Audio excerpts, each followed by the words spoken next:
Hello friends, so today's video is going to be a tier ranking of all of the new fantasy standalones that I picked up this year. I did the same style of video for the new first in series fantasy books that I picked up this year, so I'll have that linked if you're interested in seeing that one. With a standalone, I think I'm a little pickier because I not only need that foundation, but I need that satisfying conclusion to the story. So while there were quite a few I liked, I wouldn't say this one is going to be quite as favorable as the previous one was. The tiers are pretty self-explanatory. The top tier would be basically a new favorite. The tier after that would be, I greatly enjoy this, I'm happy I read it, I'm happy to have it. And the middle tier would be, it was okay, I liked it, I didn't hate it, I didn't love it. It's just kind of as you would expect in the middle. From there, it's kind of a, wasn't quite for me, it was fine, but probably not something I ever would want to reread. And at the very bottom are just books that were definitely not for me. I am not the target audience. It doesn't fit what I find I typically like in my fantasy standalones. So now that we know the tiers, jumping into it, I'm going to start with The Girl Who Fell Beneath the Sea, and this one is going in the second tier.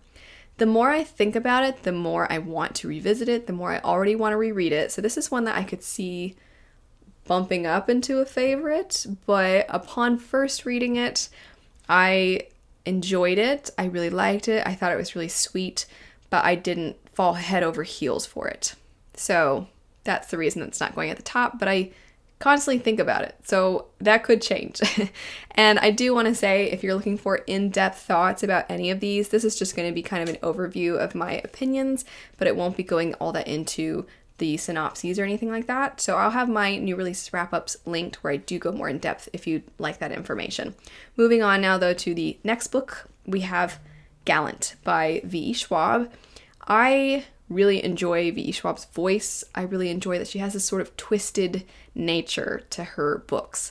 And I was really excited for Gallant. I think that she executed the aesthetic of that story quite well. But I am a character-driven reader, and I wouldn't say it was the characters by any means that stood out in this. It's tough because I really liked Gallant, but I also find that it's just not exactly my usual cup of tea. I'm not really a horror fantasy reader, and so I enjoyed it. I liked it. I liked being back with V.E. Schwab's writing, but I wouldn't say it's a new favorite. So I think it's gonna just kind of sit in the middle. If there was a in-between middle and second tier though, I think it would probably more comfortably fit in there. Next up, we have Wild and Wicked Things. This one just had the unfortunate fact of being very much inspired by The Great Gatsby, which is not something I love. I don't love The Great Gatsby. This is very much pulling from that. The character types are pulled from that. The setting feels very much like The Great Gatsby. The difference is, of course, there are fantastical elements, so it was just not ever really probably going to be for me. I still gave it a try. I'm happy that I gave it a try, but it's going to go at the bottom. It just wasn't quite my taste. Next up is one that I wasn't sure if I should include it in this list because it is extremely short, and that would be All the Horses of Iceland. And this is one that I have such a love for Iceland. I've been to Iceland. I always joke, my heart belongs in Iceland. My poor patrons, when I do reading sprints with them, I feel like Iceland comes up every single time. I loved Iceland so much. Anytime it comes up, if it's cold outside, I'll be like, I love the cold. I also love Iceland. Like, I just love Iceland so much. So I was really excited for this story. It's this mythology basically for the Horses of Iceland, but I didn't love it. I thought it certainly felt like a mythology for the Horses of Iceland, but if I'm really thinking about how much I enjoyed this story, I wouldn't say it was one that really captivated me quite the way I wanted.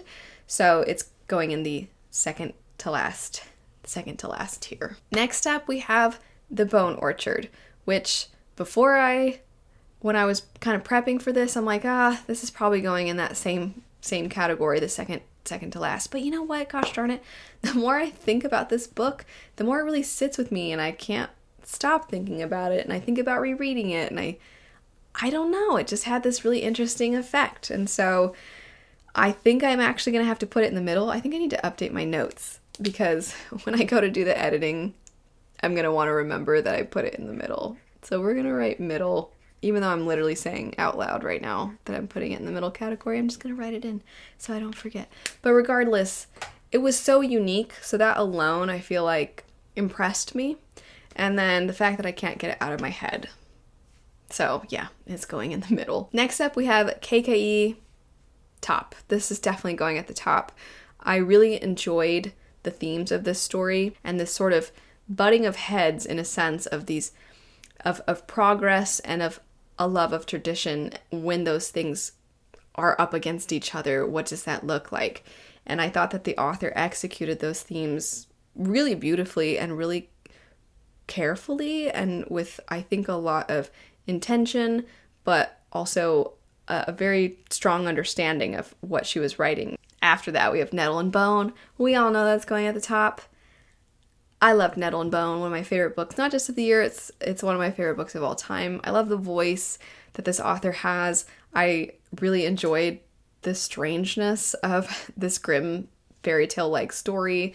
I liked that it was both moving and had depth, but it was also hilarious at the same time. I loved it. I can't say enough good things about it. Next up, we have Elektra. This is one that I think I'm slightly in the unpopular opinion camp of liking it maybe more than a lot of other people. I will say I am not probably as harsh on mythology retellings as a lot of other people. I don't think I hold them to a certain standard the way other people do, which isn't to say that other people are being unreasonable.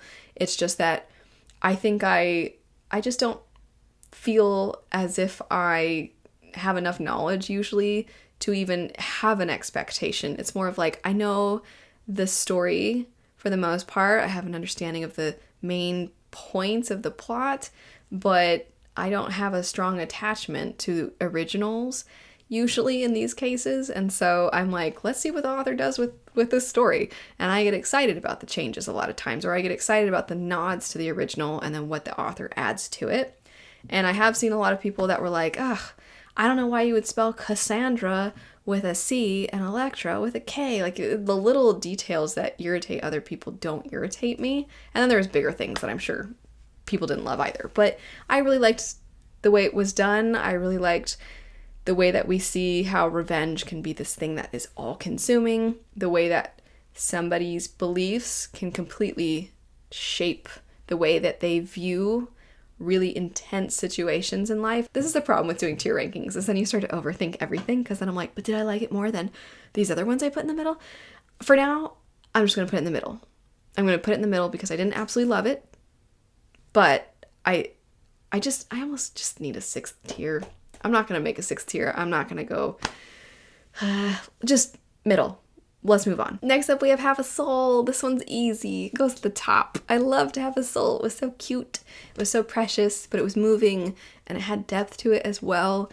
And I loved the banter, and I loved the way that we took this sort of historical setting and we tied it with fantasy elements. And it was so charming, and I loved it so much. Next up, we have Poster Girl, which was a dystopian story. So I almost didn't think I should include it in this list, but I decided to anyway, just because I think a lot of people who pick up fantasy pick up these dystopian type of stories as well. And this one goes in the, I'm going to call it my almost category. Like, I almost really liked it. So it's a little bit under middle. There was so much about this one that had me very gripped, and I was so excited to see what the author did with so many of the dystopian elements of the story, because there are things that I think you can do so much with, especially because a lot of it had to do with surveillance and how technology plays a role in our day-to-day lives and what that looks like when you start to see it become oppressive. And so I was like, oh, this is interesting. These are cool thought experiments. And then I just didn't really find that we dug as deep into those things as I was hoping. After that, we have What Moves the Dead, another T. Kingfisher. This one I'm putting in middle. Similar to Gallant, it's one of those, I liked it. I like this author. I like the voice this author has, but I'm just not a fantasy horror person. So also, I just want to say, if you have any fantasy horror recommendations where you're like, You are. You just haven't read the right ones. Feel free to leave your recommendations. After that, we have Book of Gothel. I think I like it more than a lot of other people. It is somewhat of a... It's honestly more fantasy, historical fantasy than it is fantasy. Still though, second tier. After that, we have the Undertaking of Hart and Mercy. This was a fantasy romance. It was fine. There's not a whole lot for me to really elaborate on here. I enjoyed it. I didn't hate it. I think I enjoyed it maybe a little more than I didn't enjoy it, but it's one of those, like, it really does just kind of go right in the middle. Babel by R.F. Kuang. I think this is one of those stories that, I mean, I liked it more than Poster Girl, but I think I so liked a lot of the themes that were presented, and I think certain things I really wanted to dig into more. I wanted to get more perspectives in the story. I think that was my biggest thing, is I wanted more perspectives to really highlight the topics that are being tackled. I just didn't go as much into certain things as I wanted, so just middle, but definitely like middle leaning up. I liked it more than Elektra, I think. I don't know. I overthink these things. Let's go on the next one. The next one's Monsters We Defy. Really liked Monsters We Defy.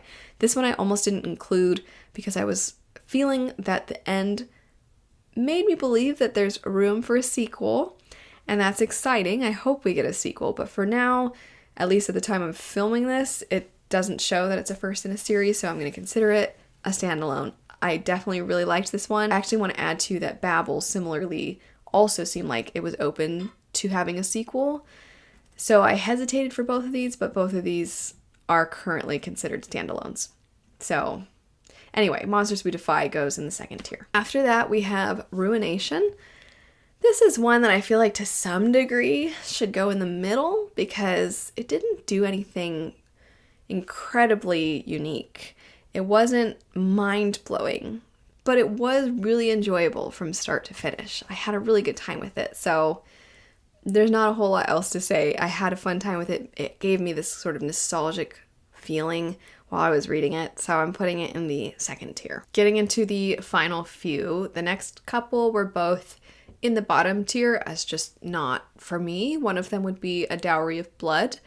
This is one that most people have really, really liked, especially if they really resonated with the themes that are shown in the story. It is very much about being in a relationship with somebody who is manipulative, who is abusive, and I think that the way the author captured that, the way they wrote the story to be able to articulate in a somewhat abstract, hazy way the feeling that you have when you're in that sort of situation, I really respected how it was done.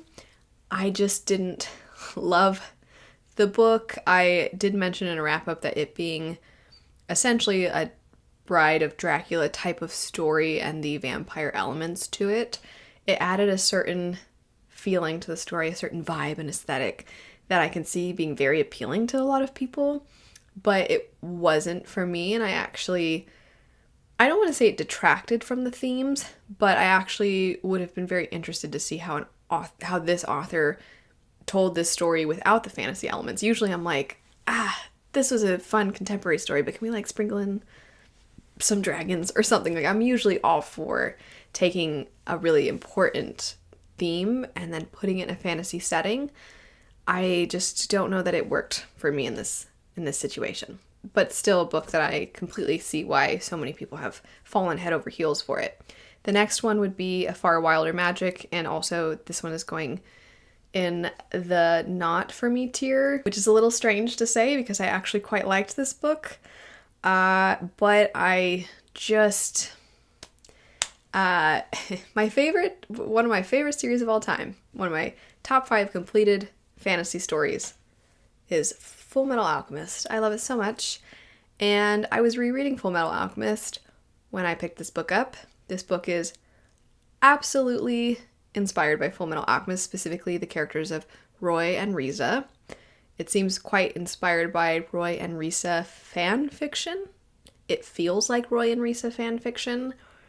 There are basically exact scenes from Full Metal Alchemist that are in this story, and the magic system, certain plot points, to a point where it just was a little uncomfortable for me. We also have Spells for Forgetting. This one I would say goes somewhere between the second to last and the last tier, just in that I didn't dislike it by any means, but it's one of those where I almost really enjoyed it. But all of the aspects of it I was liking, the atmosphere that was created, the sense of mystery that we had, the interesting magic that we were hinting at, this darker side of this small town that we were kind of getting into. We got a little bit of that in, we had all these different things, and we had a little bit of all those different things, and not quite enough of any of them. And I also just found the main characters kind of annoying. I was going to put it in the bottom, but I think I'm going to put it in the second to last. And then last, a surprise favorite here at the end of the year, and that would be If You Could See the Sun. It is basically a contemporary book. It's hardly fantasy. The girl can randomly go invisible, and she doesn't know why, and you don't know why. It's a lot of commentary on class and privilege and money. Basically, how you can be among the best and the brightest. You can be one of the smartest people in the world. But when you don't have money, there's a lot of doors that will remain closed to you. So I just thought that the way that those themes, that very specific one, I really liked the execution. I also thought that the main character's voice was amusing, but it's not one that I know if a lot of other people are gonna love. I don't know. I really liked it though. I really, really liked it. That's it. I liked it. So it's going at the top if I didn't say that already. That's it for 20 fantasy standalones that I picked up this year, a couple of which are maybe subgenres, if even that, of fantasy, but either way, let me know your thoughts on a lot of these. Did you love them? Did you hate them? Do you agree with some of these? Are you in a completely different camp and would rank things completely differently? What are some standalones you picked up this year that I didn't mention? But anyway, thanks so much for watching. I hope you have a lovely rest of your day, and I'll see you later. Bye.